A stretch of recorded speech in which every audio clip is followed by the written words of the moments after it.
Assalamualaikum warahmatullahi wabarakatuh. Okay, students, now I'm going to explain to you some elements of prose of fiction, the elements or points of view and settings. First, points of view. Points of view are the vantage points from which a story is presented. What is meant by story presented is like the narrator or the way the story is presented through such a point, through certain point. So the first one is the eye or the first point of view. It means that the story is presented by someone as the one of the character of the story that usually is the main character of the story, and he or she sees every single thing happening in the story.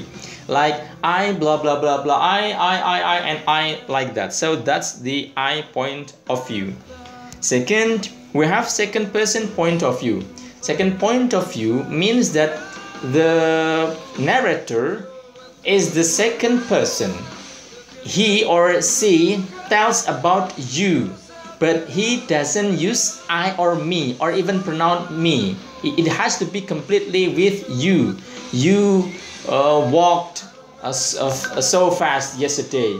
You didn't know that someone was looking at you. You blah blah blah, something like that. So it has to be completely using you because the focus is on you. We cannot say even at me or we cannot do that. So that's not recorded as the second point of view. If you add we or us, for example, it is considered as the I first point or the I or the first point of view. The third is the third limited point of view. It means that it is presented by someone that is usually part of the story, and he tells the story, but he has a limitation that in some parts he couldn't explain or he couldn't know the details, the very details about the story. So that's the limited point of view.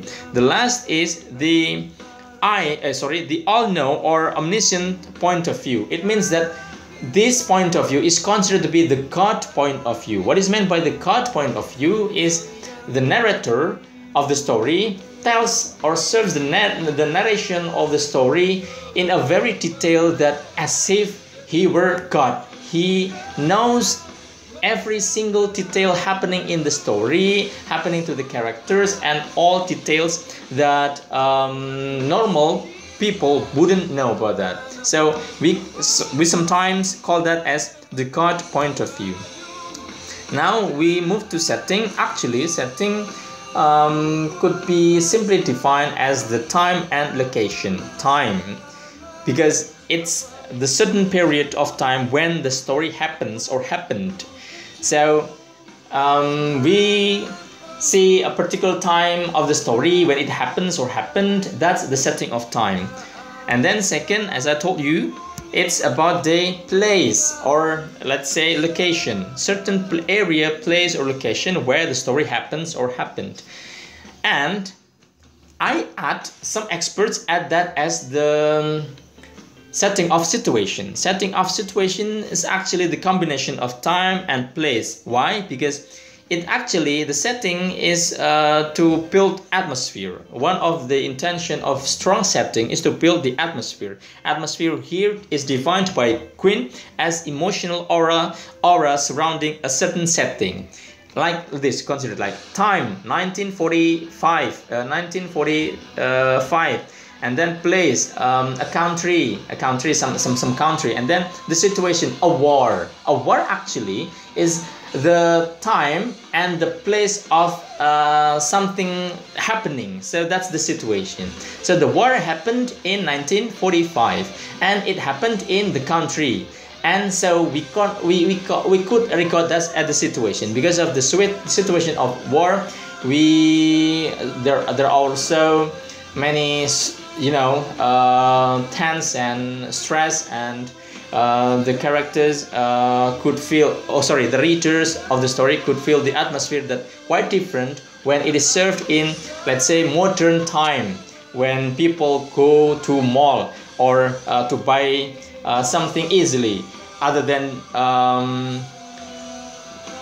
that there is any fight when they do their activities. So this time and place are the basic terms that used for setting of a story. Then we add that we also have the situation, and if you analyze the situation further, it's also about the sociological aspect of the story.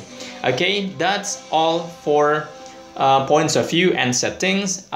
We still have around 5 to 6 more elements of literature, but I will explain in the next meeting, because today you have to focus on understanding the genres of literature and also some parts of some elements of the literature.